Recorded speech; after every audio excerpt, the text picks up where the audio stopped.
Olá, minha gente, sejam bem-vindos ao Papo de Teologia com a Linguagem da Gente. Isso, um canal voltado para você, um canal com interesse para abençoar a nossa gente das nossas comunidades, pequenos pastores, obreiros, gente que está envolvido com a causa de Deus. Eu costumo dizer, gente mais santa do que eu, faz um trabalho que hoje eu já não faço mais, mas com certeza a intenção é abençoar você rica e poderosamente. Lembrando que Paulo disse: olha, Timóteo, o que você recebeu de mim, compartilha isso com homens fiéis, que sejam idôneos também para abençoar a outros. E aí Provérbios vai dizer que na multidão de conselheiros há muita sabedoria. Bem, temos já recebido alguns amigos aqui no canal, e particularmente o nosso irmão professor Wellington, gente da nossa gente, comprometido com missões, falando de maneira rica, iniciando essa série em missões. E hoje a gente vai receber aqui no canal o pastor Luiz Pires. Ele é pastor da comunidade Videira do Vale Feliz, é um professor de teologia, um palestrante, gente que nós aprendemos a apreciar pelos seus ensinos. Eu fui ricamente abençoado por ele no curso de teologia reformada no seminário congregacional de Niterói. Portanto, eu quero dizer para você, meu pastor, seja muito bem-vindo aqui nesse bate-papo, nessa sala de encontro com a nossa gente. Bem, eu lendo o livro do Wilson Porte Júnior, Unidos pela Cruz, ele diz o seguinte: quando a gente olha para o século XXI, a gente vê um evangelho desfacelado, não é um evangelho dividido, cheio de guerras. João 17, Jesus ora pela unidade da igreja, e Paulo, idem, vai evocar essa unidade. Eu sou de um tempo que pessoas de denominações diferentes, como a igreja, por exemplo, que veio da denominação batista, e nós nos renovamos isso, passamos a acreditar e a praticar os dons sobrenaturais dentro da comunidade. Naquele tempo, os batistas não entendiam dessa forma. Então, o que acontecia? Muitas pessoas que nós encontrávamos de outras denominações julgávamos que nós éramos rebeldes. Isso já se vai quase 60 anos. Bem, os dias se passaram, mas me parece que o evangelho continua ainda particionado. A minha pergunta a você, professor, é o seguinte: bem, por que nós não conseguimos ser unidos? Digo eu, não uniformizados, cada um com a sua teologia, mas unidos em torno da pregação do evangelho. Nós estamos aí numa pandemia, nós temos fome graçando em todo lugar, nós temos miséria na alma das pessoas, a depressão crescendo a cada dia que nós passamos, ou seja, as doenças emocionais, e a igreja não se volta para essa unidade em torno das causas maiores. Certo que a queda produz essas coisas, mas a minha pergunta é: por que nós não quebramos barreiras e construímos um caminho que vai para a eternidade? Lembrando que tudo que nós fazemos aqui vai ficar aqui. A eternidade é uma realidade para todo ser humano. Então, por que a igreja não tem essa lente da unidade, do compromisso um com o outro, da edificação um com o outro, para que o reino de Deus seja estabelecido? Seja bem-vindo, obrigado pela sua participação e com certeza o enriquecimento que teremos com seus ensinos. Meu abraço, seja bem-vindo. Onildo Braz, meu querido irmão, paz do Senhor Jesus, é uma bênção e uma honra para mim poder estar participando com você desse projeto aí tão abençoado e tão abençoador para a Igreja do Senhor Jesus. Eu queria, antes de começar a tecer os meus comentários sobre esse tema que você propôs, primeiro dizer que é um enorme desafio falar sobre esse tema. O tema da unidade da igreja é um tema extremamente difícil, um tema extremamente polêmico, controverso e, ao mesmo tempo, um tema onde eu penso que existe já muita gente capaz falando sobre isso de forma muito mais precisa. Mas aqui eu queria fazer a minha reflexão e dar a minha contribuição aqui, quem sabe, para esse mesmo, nesse mesmo tema, né? A segunda coisa que eu queria deixar de forma muito clara é que eu aqui vou emitir, em alguns aspectos, aqui a minha opinião. Então, você que me ouve, né, você, Onildo, e os demais irmãos, percebam que de forma nenhuma o meu desejo é ser dogmático, ou seja, eu não quero arvorar a ser o dono da verdade e trazer a visão ou a perspectiva correta. Eu apenas quero trazer a minha contribuição.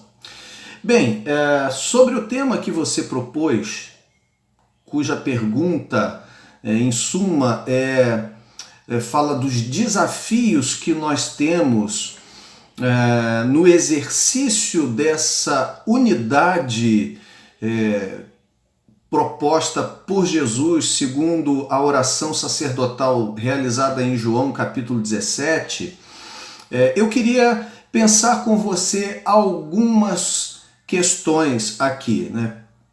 Eu queria primeiro pensar, ou pelo menos estabelecer, de que tipo de unidade nós estamos falando aqui agora, né? Pela proposta, nós estamos falando de uma unidade que diz respeito a aspectos mais relacionais, afetivos, mas também de propósitos, de pensamentos, de práticas, de projetos em prol do reino de Deus. Por que eu digo isso? Porque, em certa medida, Jesus já conquistou e estabeleceu certo status de unidade em sua obra na cruz do Calvário. A Bíblia diz que de dois povos, judeus e gentios, ele fez um único povo. Que esse único povo ele tornou um reino de sacerdotes para Deus. E que nos tornou, né, em Cristo, nós nos tornamos parte da família de Deus. Ele deixa de ser o unigênito do Pai no sentido de João 3,16 para tornar-se o primogênito entre muitos irmãos, como o apóstolo Paulo vai nos dizer. Então ele nos agrega à família de Deus, nos dando então essa família que é o corpo de Cristo. Nesse sentido, nós já temos algo conquistado em termos de unidade. E a oração de Jesus em João capítulo 17 não diz respeito a alcançarmos, ou melhor dizendo, a produzirmos uma unidade, mas no desafio de a desenvolvermos. Portanto, nós devemos estar falando aqui, nesse momento, do exercício da unidade num aspecto mais relacional, afetivo, né, entre cristãos que militam nessa vida, mas também de propósitos, de pensamentos, de práticas e, por que não dizer, de projetos em prol do reino, e aí uma coisa mais institucionalizada também, né? Então, no exercício da unidade da igreja, eu penso que é preciso refletir em alguns aspectos, e eu destaquei aqui 4 tópicos para refletir com você, Onildo, acerca desse tema tão difícil. Primeiro, então, eu penso que no exercício da unidade, nós devemos entender que não somos chamados a criar uma unidade, porém a nos aperfeiçoarmos nela, segundo a própria oração de Jesus em João 17. A oração de Jesus é essa, que eles sejam aperfeiçoados nessa unidade, né? Por que eu digo isso? Porque há muitos movimentos que arvoram essa premissa de criar uma unidade como se isso fosse uma engenhosidade humana.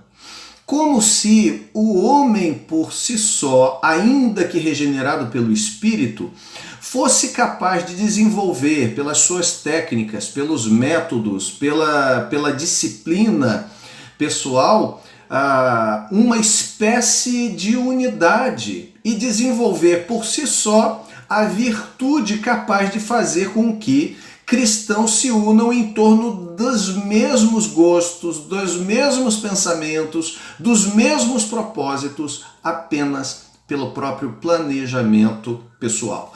Não são poucos, Onildo, hoje em dia, os movimentos que existem nesse sentido. E muitos deles a gente encontra a cisão novamente lá na frente, a gente encontra novamente pontos de tensão que não são superados, que causam novas divergências, que causam novos problemas, celeumas que surgem a partir daí. Então, a primeira ponto que eu penso que nós devemos refletir é esse: nós não somos chamados a criar uma unidade. Essa unidade, ela provém de Cristo, Ele já alcançou para nós. Nós somos chamados a desenvolvermos essa unidade, a nos aperfeiçoarmos nela. Nós já somos irmãos em Cristo, nós já somos da família de Deus, nós não fizemos nada para alcançar esse status. Ele nos foi dado de forma graciosa pelo mérito do Senhor Jesus.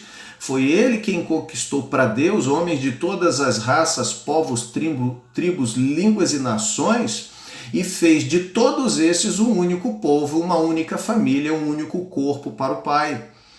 Portanto, nós precisamos descer um pouco do pedestal quando a gente pensa na capacidade de produzir uma unidade. Isso não existe. Essa unidade só foi produzida e capaz de ser produzida por Jesus. Mas o nosso desafio é nos mantermos, em primeiro lugar, nessa unidade já conquistada por Jesus, e segundo, nos aperfeiçoarmos nela. Ou seja, em quais aspectos, como você bem disse aí na sua colocação, em quais aspectos onde não somos obrigados a sermos uniformes, mas devemos ser uníssonos, devemos ser unidos, não devemos ter não precisamos ter uma uniformidade, mas precisamos ter uma unidade. Então, nisso nós precisamos desenvolver. O segundo aspecto que eu penso que nós devemos pensar e refletir acerca do exercício da unidade da igreja é que no exercício dessa unidade devemos entender que há circunstâncias, Onildo, em que a falta de unidade é permitida e até mesmo exigida. Pode parecer assim, no primeiro momento, assustador o que eu estou falando. Como é que é isso, Luiz? Você está falando contra a unidade? Existe a possibilidade, existe a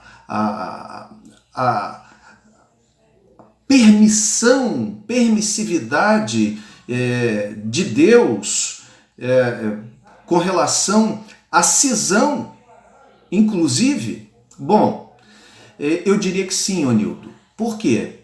Eu diria que sim quando a unidade é compartilhada ou vivida ou exercida em prejuízo da verdade. Em momento algum das Escrituras, nós somos autorizados a nos tornarmos unidos em prol de propósitos com prejuízo da verdade, isto é, da doutrina bíblica. E aqui eu estou falando para alguém que tem um legado de conhecimento do pentecostalismo também forte, que é você. Quando eu falo de doutrina, eu falo de doutrina fundamental, né? Os princípios básicos da fé cristã. Eu não estou falando de costumes aqui, jeito de se vestir, ou costumes e hábitos de determinadas denominações. Eu falo com prejuízo da verdade, da doutrina bíblica, dos pressupostos da fé que são fundamentais, que não são aquelas circunstâncias secundárias, né? Não são aquelas doutrinas secundárias, o tipo de batismo, se é por aspersão, se é por imersão, as divergências acerca do batismo com o Espírito Santo por ser uma segunda bênção ou ser um enchimento no Espírito de forma recorrente. Não estou falando de questões nesse sentido, estou falando de verdades que, uma vez sendo maculadas, elas fazem com que determinado segmento não possa ser considerado cristão e determinada pessoa não possa ser considerada cristã. E, na verdade, em momentos como esse, não somente a quebra dessa unidade é permitida, como às vezes ela é exigida. Por exemplo, pensemos historicamente no movimento do qual nós somos resultado? A Reforma Protestante. Quando nós estudamos sobre a Reforma, nós aprendemos que Martinho Lutero nunca desejou fazer uma cisão na Igreja Católica e criar um movimento protestante. O seu protesto era contra os desvios da doutrina verdadeira exercidos pela Igreja Católica, correto? Então, Lutero não tinha o menor desejo de criar uma nova denominação. Entretanto, foi absolutamente necessário. Por quê? Porque não havia a possibilidade de haver comunhão e novamente brigar pelos princípios da fé, salvo, como era desejo de Lutero, se a Igreja Católica revisse seus pontos e tornasse ao centro do Evangelho. Então esse é um ponto que é importante destacar. Há movimentos de quebra de alguma maneira em que há cisões, criação de novas denominações, criação de novos movimentos cristãos, inclusive, e aí eu penso que é o único momento em que se justifica isso, ô Nildo, é quando de fato existe o prejuízo da doutrina bíblica, o prejuízo da verdade. Terceiro, eu penso que no exercício, nesse desafio do exercício da unidade da igreja, nós devemos pensar nos principais desafios a serem vencidos para o pleno exercício dessa unidade. E eu penso que são dois. O primeiro é a ignorância, o segundo é o personalismo. O que isso quer dizer? Eu estava num retiro, Anildo, há 13 anos atrás, de cerca de 400 pastores de uma denominação que se autodenomina sem nome, né, pelo Brasil.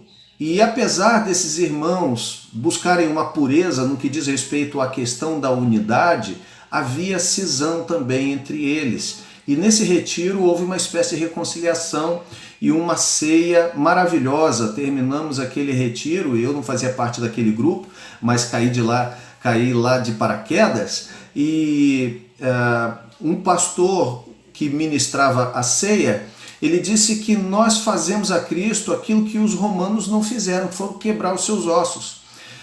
Quando Jesus foi crucificado, os soldados romanos em determinado momento foram lá, como era de praxe, quebrar os ossos para acelerar o processo de morte da pessoa.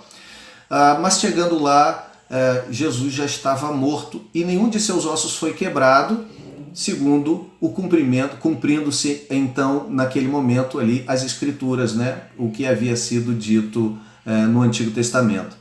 Mas ele diz que nós fazemos o que os romanos não fizeram.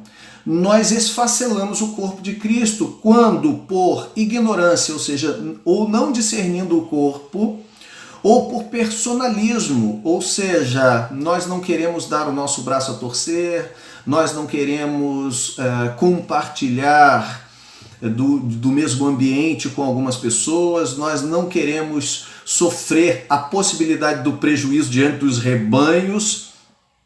E nesse mesmo retiro eu ouvi uma outra frase onde um determinado pastor dizia que quem separa os rebanhos são os pastores. As ovelhas, elas gostam de ficar juntas, isso é uma grande verdade. Então eu penso que nós precisamos vencer dois desafios. Primeiro, a ignorância. Há pessoas que não discernem a gravidade da cisão no corpo de Cristo de maneira injustificada. Segundo, o personalismo, que são pessoas, líderes, e nós precisamos nos incluir nessa questão, né? Fazer uma meia-culpa. Nós precisamos perceber que nós muitas vezes erramos nesse aspecto de não querermos estar junto com o outro e dar honra aos demais. E por fim, o último aspecto, Anildo, para sermos bem-sucedidos nessa empreitada, eu penso que nós deveríamos começar pelo começo.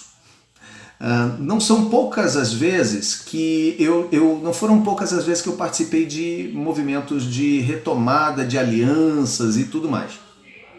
Geralmente eles foram natimortos, né? Eles nasceram fracassados. Por quê? Porque a proposta era era criar aquele movimento já a partir de projetos. Mas o problema maior não era a falta de unidade nos projetos. Se você perguntar a qualquer pastor, qualquer líder, Onildo, nós todos concordaremos que devemos ter unidade pelos projetos, em prol do reino, etc. e tal. Mas então por que isso não acontece? E isso não acontece pela questão do personalismo. Então, como é que a gente se livra disso? E aí eu penso o seguinte, devemos começar pelo começo. Isso significa, devemos começar pelos relacionamentos e alianças ao invés de pela institucionalidade. Ou seja, pelo afeto ao invés dos eventos, pela amizade ao invés dos projetos, pela convivência ao invés dos resultados. E aí eu quero compartilhar com você uma experiência que eu tive há 15 anos atrás, 13 anos atrás, quando eu voltei desse retiro, eu me dispus a criar um relacionamento mais íntimo com esse pastor, esse amigo que estava se tornando naquela época. E o que eu fazia? Eu passei 2 anos, Onildo, tomando café da manhã na casa dele todas as terças-feiras.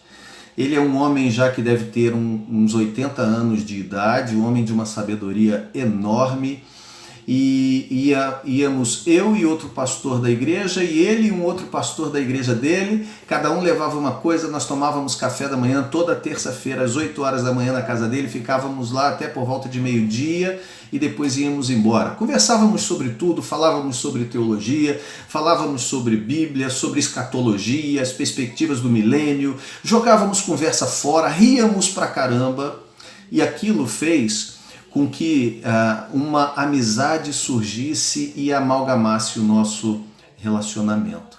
Então, eu penso que depois disso, nós compartilhamos espaços juntos, nós fizemos cursos juntos e nos honrávamos mutuamente, e os nossos rebanhos aprenderam a conviver. E olha que éramos bastante diferentes em termos de alguns pensamentos teológicos secundários.